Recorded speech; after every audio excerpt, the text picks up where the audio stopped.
Good day, everyone. So for today, we are going to discuss again factoring polynomials. But this time, we will focus on perfect square trinomial. So again, to review, when we say factoring polynomial, we are just rewriting a polynomial as a product of polynomials of smaller degrees. So let's recall again the general factoring strategy. Again, if you are going to factor polynomials, you always need to check first for the greatest common factor. Now, after factoring out the greatest common factor or the common monomial factor, we will now identify the given polynomial based on the number of terms. So if the polynomial is binomial, you can classify whether it is difference of two squares, sum of two cubes, and difference of two cubes.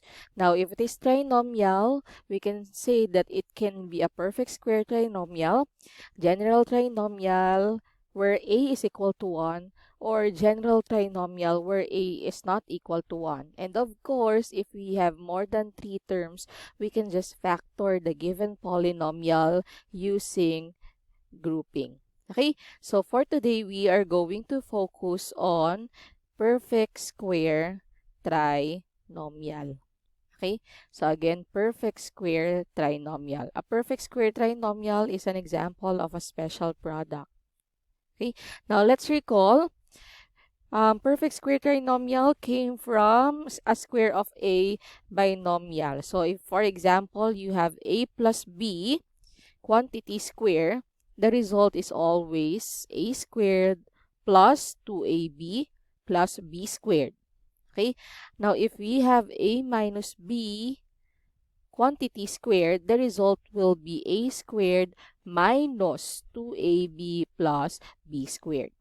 So this time, we will be given with perfect square trinomial, and we need to get its factors, which is always a square of a binomial. Okay, so how are we going to check if the given polynomial is a perfect square trinomial? First, of course, you have to check the first and the last term. Okay, the first and the last terms must be perfect squares.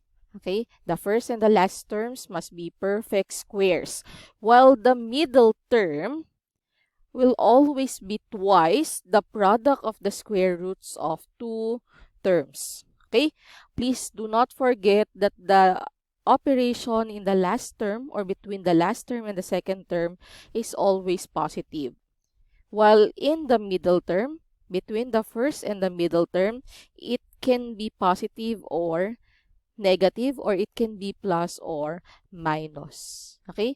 So you have to check first whether the polynomial is really a perfect square trinomial. Now, to factor perfect square trinomial, we will just get the square root of the first term. Square root of a squared is equal to a, and the square root of the last term. So, square root of the last term is b. So, meaning you need to think of a number that when you multiply it by itself, the answer will be the first term and the last term. Okay? Now, for the operation, if the middle term is positive, of course, your answer in the binomial or your factor, the operation in your factor is positive or plus. Okay? And if it is negative or subtraction, then the factor must be minus or negative. Okay, let's have an example. So factor completely x squared minus 8x plus 16. We are not yet sure whether this is a perfect square trinomial, but we are already sure that this is a trinomial. So let's check whether this is a perfect square trinomial. How? Let's get the square root of the first term. Square root of the first term, which is x squared, is equal to x. Well, the square root of the last term, 16, is equal to 4 because 4 times 4 is equal to 16. Okay? So the first and the last terms are already a perfect square. Now, let's check the middle term. The middle term should be twice the square root of the first term, which is x, and the square root of the last term, which is 4. So let's check. 2 times x times 4, this is equal to 8x. Okay?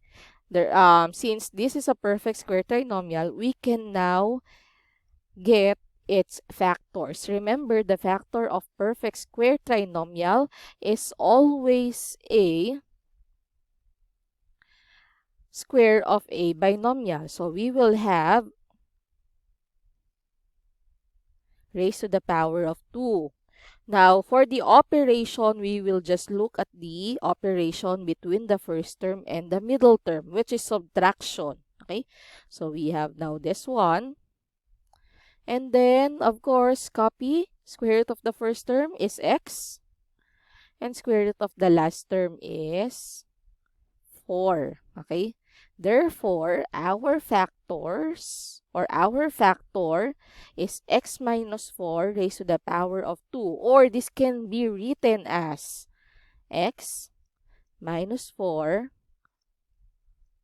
times x minus 4. So this will be our factor for x squared minus 8x plus 16. Now to check whether this is correct or not, you can use FOIL method and get the product. The product should be equal to x squared minus 8x plus 16. Okay, let's go to our next example. We have 2x squared plus 12x plus 18. Now, always remember that for us to identify whether this is a perfect square trinomial is to check if the first term is a perfect square and the last term is also a perfect square. But in this case, 2 and 18 are not perfect squares. Okay?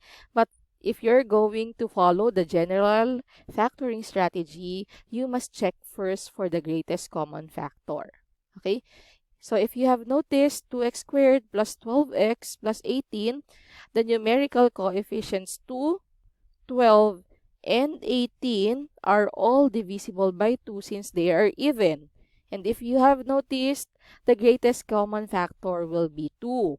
So we can factor out 2 first before identifying whether this is a perfect square trinomial or not.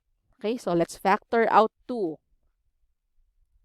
Factoring out 2, what will remain inside the parenthesis will be 2x squared divided by 2, which is equal to x squared, plus 12x divided by 2, this is equal to 6x.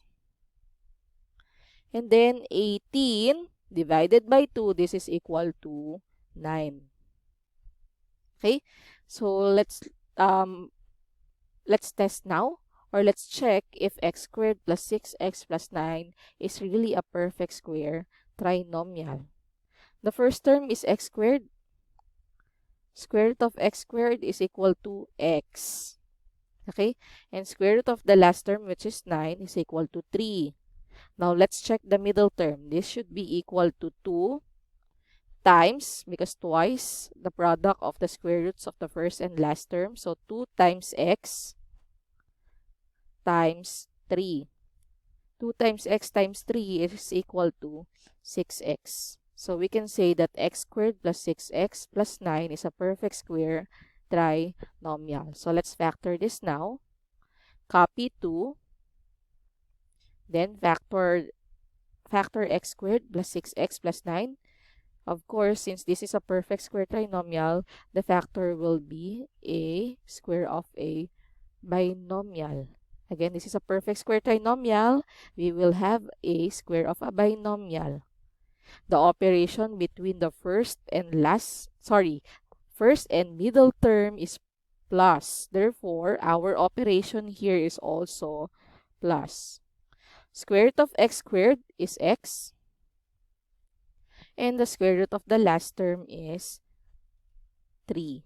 Therefore, our factor, the factor of 2x squared plus 12x plus 18 is equal to 2 times x plus 3 quantity squared. And you can check whether this answer is correct or not by multiplying the factors, and the result must be equal to 2x squared plus 12x plus 18. Okay? So that's how we factor completely polynomials involving perfect square trinomial. That's all. Thank you.